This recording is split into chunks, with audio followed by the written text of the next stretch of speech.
Hi everyone and welcome to a AAA Sunday, the show where we review AAA games. I'm Nathan and today we're going to look at Darksiders Warmastered Edition.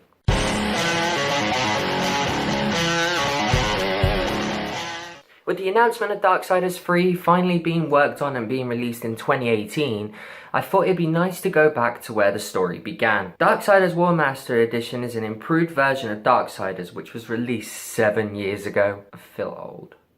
You play as War, one of the four horsemen of the apocalypse. With a giant blade, the Chaos Eater, you set on a journey on revenge and those who have betrayed him, while proving yourself worthy, along with discovering what had happened and why you were summoned and your brothers and sister was not.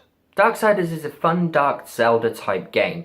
Gameplay is still fluent and keeps with the hack and slash type of games to date. On the whole, the controls are fine, but there were a few times when I wanted to jump or dodge, and it wasn't as responsive as I would liked it to be and I got hit. However, this didn't happen often enough to ruin the game. There's a nice fluid motion hacking the enemies with the glory kills back into combat, so the animations do not let up. On top of that, the game promises to keep up a 60 FPS on the PS4. It does keep this up, only dropping every now and then when loading into new areas or when there are loads of enemies on screen. However, this is barely noticeable and some people might not even care about the FPS, so it's only for those who really are bothered by it. The biggest issue that I found while playing the Warmastered Edition is during the flying scenes, where the aiming feels off and uncontrollable. Even though it's not game breaking, it feels like it's the weakest part of the game overall. However, these flying sections hardly ever appear in the game, so it's not really a massive issue. They're just in there to give extra pacing and add a little bit of flavour to the gameplay. Darksiders is a very linear game when you actually look at it, yet it feels relatively open with the wide areas that you come across, with the use of not being able to go certain ways until you gain new powers later on, which gives you the sense of opening up the world a little bit more, like there's always something to find. This backtracking can be somewhat annoying, but in the areas that you have to go through to get to other big areas, there's hidden things in there as well, which sort of relieves some of it. The burden of it is kind of taken off with the use of fast travel between Vulgrim's locations through the serpent holes, so it's not really a massive issue.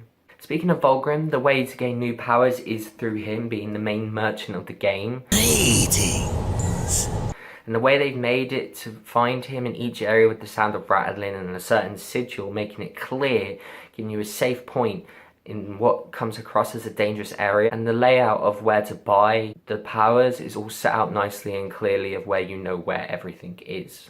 The main core of the game still sticks to that Zelda sort of idea of where you've got puzzles to solve and collectibles to find, such as the Wrath Shards, the Life Shards, and the Fallen Legion artifacts, which gain more souls if you collect them, which gives a nice breather from all the hacking and slashing and the button mashing side of things. There is combos in the game for those who are bothered about just hitting the square button and nothing else.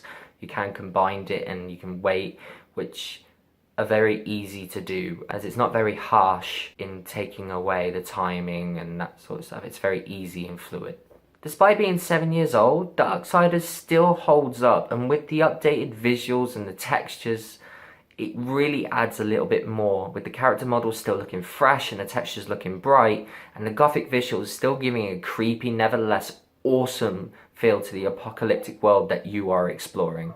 The only problem is that each dungeon and area sort of feels the same after a while, and it feels a little bit repetitive. Yes, there is different things within each area, like the first dungeon is set in the cathedral and surrounded by lava, while the second dungeon is based in the sewer system and the subway, and the main element is water. However, each area is still very, very similar in a sense.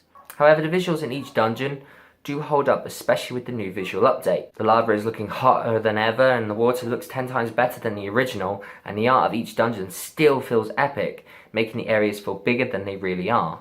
The main highlight is definitely the voice acting, which is all amazing with the new update, making it sound a lot more crisper. Mark Hamill as the Watcher is still gripping and menacing as normal, making you feel like you're on a tight leash, while War's brooding has still got edge to it and you don't feel quite annoyed by it. As well with Vernon Wells playing Samael, which is amazing.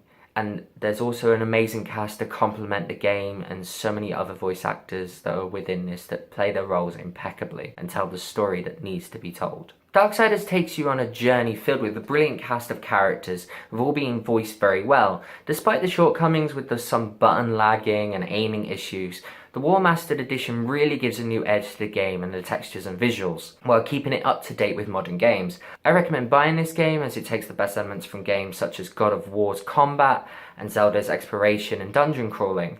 Darksiders has achieved what it was aiming for. Thanks for watching, I hope you enjoyed the video. Let me know your thoughts on Darksiders, and are you looking forward to Darksiders 3? Let me know in the comments below. Click here to subscribe for more if you want to. And if you like this video, check out the other reviews I've done. Or if films are more your things, click here to see the film thoughts that is updated regularly. Thanks for watching, till the next time.